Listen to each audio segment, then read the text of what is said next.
Choco Mocho Flying Setsons handa na makipagbardahan sa kanilang katunggali at kontrapelo sa semifinals last PVL All-Filipino Conference. Signal HD Spikers buong tapang nahamakin ang naglaglag sa kanila na pinagkaitan sila ng pagkakataon na makapasok sa championship. What's good, PVL fans? It's nice to be back with you here on Powerhouse Volleyball PH.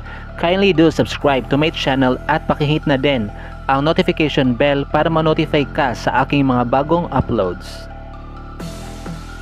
Para sa ating main event ngayong araw na ito, March 14, 2024, in preliminaries, we have Choco Mocho Flying Setsons and Signal HD Spikers who will be in its tug of war.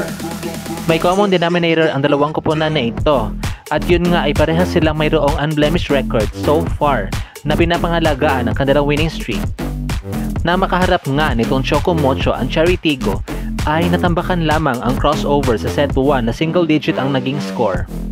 Though nakahanan ng set ang Flying Titans sa set 3 pero hindi na sila pumayag na magkaroon pa ng 5 sets kaya tinapos na nila ito in 4 sets, 25-9, 25-23, 20-25 and 25-17. Inanunsyo bilang player of the game si Hurricane Cat Tolentino na nakapag-contribute ng 17 points with 13 attacks and 4 blocks. At sa naging laban naman ng Signal kontra sa next lead ay hindi nga pinagbigyan itong Chameleons dahil winalis lamang sila ng HD Spikers 25-21, 25-17 and 25-21. Roslyn Doria was hailed as the player of the game who garnered 10 attack points with 43% attack efficiency. Isa na namang kapanapanabik na salpukan ng ating matutunghayan sa pagitan ng dalawang koponan na masasabi nating equally matched dahil parehong manalakas ang kanilang middle blockers.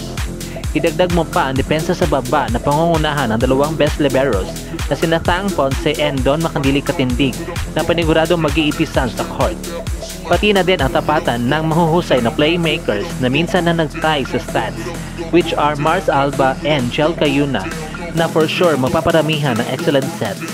At syempre, magpapahuli ba naman ang dalawang MVPs na sina Cici Rondina and Ces Molina na dapat lang nating asahan ang kanilang pagpapalitan ng mga pamatay sunog na palo. So, sino kaya mananatiling walang bahid ng pagkatalo? At sino naman ang pagdadamutan ng panalo? Yan ang hindi natin dapat palampasin. Mamaya na po yan, roughly around 6 PM. At dito na nga po nagtatapos ang ating video. Thank you so much for watching. Kindly do subscribe to my channel at pakihit na din ang notification bell para ma-notify ka sa aking mga bagong uploads.